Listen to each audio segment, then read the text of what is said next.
Alam po ba ninyo na ang halamang ito ay marami pong benepisyo sa ating katawan?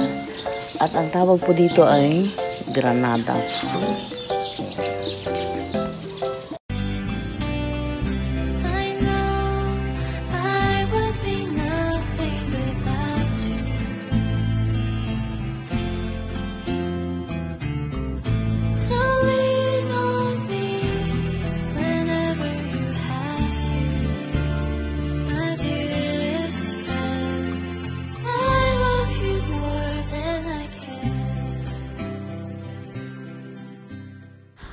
Familiar po ba kayo sa halamang ito at sa mga benepisyong may dudulot po nito sa ating katawan?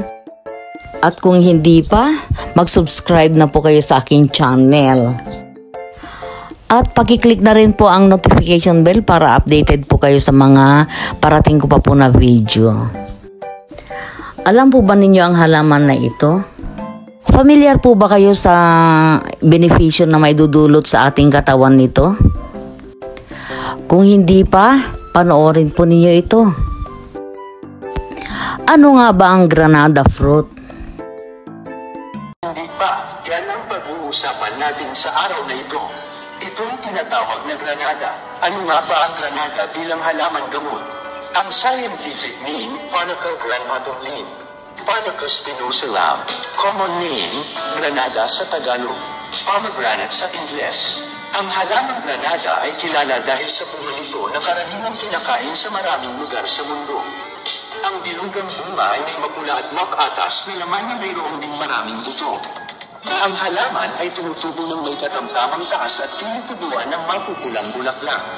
Ito ay nagmula sa mga bansang nasa gitnang silangang Asyang hindi madalas na rin dinaanan sa maraming lugar sa rehiyong tropiko.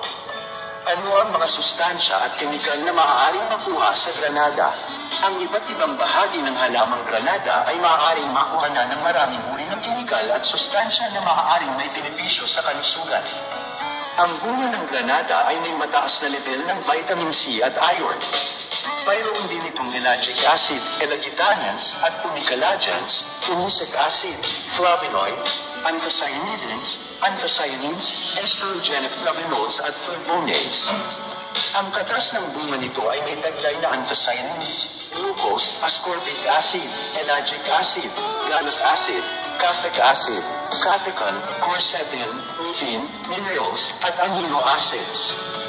Ang buto naman ay makukuhanan ng pumicic acid, fluoric acid, fatty acids at sterols. Mayroong gallic acid, uracilic acid, triterpenoids, including maslinic at asiatic acid sa bulaklak nito. Ang dahon ay mayroong tannins, phenolphthalein at pharmacophyllan at flavonoid glycosides, kabilang na ang lupolan at apigenin. May taglay naman na alkaloids na piletirine, isopiletirine, methylpiletirine, at sulfopyletirine ang balat na kahoy. Ang ugat ay maaaring kuhanan ng elagitanins, phenolphthalein at pumicalagen at piperidine alkaloids. Anong bahagi ng halaman ang ginagamit bilang gamot at paano ginagamit ang mga ito? Maaaring gamitin bilang gamot ang ilang bahagi ng halaman tulad ng ugat. Ang ugat ay maaaring pakuluan at ipainom sa may sakit. Bulaklak. Maaaring din pakuluan ang bulaklak nito at inumin na parang tsaa o kaya ipatuyuan at pulbasin. Bunga. Ang bunga ay tidosang kinakatasan upang mainom. Dahon. Maaaring pakuluan ang dahon upang ipanghugas sa ilang kondisyon sa katawan. Balat ng kahoy. Inilalaga balat ng kahoy ng halaman ng granada upang mainom din ang pinaglagaan nito. Ano ang mga sakit na maaaring magamot ng granada? Isa, impeksyon ng bulate sa tiyan. Ang impeksyon ng bulate sa sikmura, partikular ang tapeworm, ay maaaring maalis sa pamamagitan ng pag-inom ng pinaglagaan ng balat ng kahoy ng granada o kaya ay ugat nito. Dalawa, tuberculosis. Sinasabing makatutulong din ang pinaglagaan ng ugat ng halamang granada sa pakiramdam ng taong may sakit na TB. Tatlo, lagnat. Nakakababa ng lagnat ang katas ng bunga ng granada, gayon din ang pinaglagaan ng ugat ng halamang granada. Apat, bronchitis. Ang pinatuyong bulaklak ng granada ay makakatulong sa pakiramdam ng paninikip ng dibdib dahil sa bronchitis. Tema, iritasyon sa mata. Maaaring ipanghugas sa mata ang pinaglagaan ng dahon ng granada upang bumuti ang pakiramdam. 6. Pagtatae. Ang pinakuluan balat ng bunga ng granada ay mabisa para pigilin ang pagtatae. 7. Pananakit ng sikmura. Ang pag-inom sa katas ng bunga ng granada o kaya ay ang pag-inom sa pinaglagaan ng balat ng bunga ay makakabuti sa pakiramdam ng nananakit na sikmura. 8. Sore throat. Ginagamit bilang pangmumog ang katas ng bulaklak ng granada upang mawala ang pananakit sa lalamunan. 9. Keto. Pinaniniwalaang nakapagpapabuti sa kalusugan ng taong may sakit na keto ang regular na pag-inom ng katas ng bunga ng granada. Ito ang kaalaman sa araw na ito.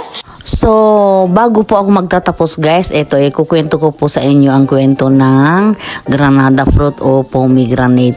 Alam po ba ninyo na noong kapanuhunan nila Adan at Eva, ito yung ipinakain kay Eva na prutas at ang tawag dyan ay apple seeded. Ayan. May bago na naman po kayong natutunan sa inyong inday.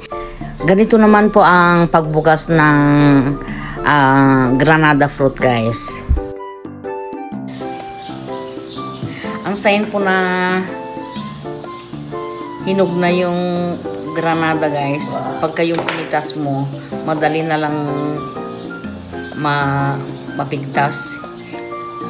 Hindi katulad yung hilaw-hilaw pa guys, talagang mahigpit pa ang pagkakakapit sa tangkay niya. So, ayan guys, alam na ninyo kung ano yung mga benepisyo ng granada fruits guys. Dito po nagtatapos ang ating video. Bye guys! Thanks for watching!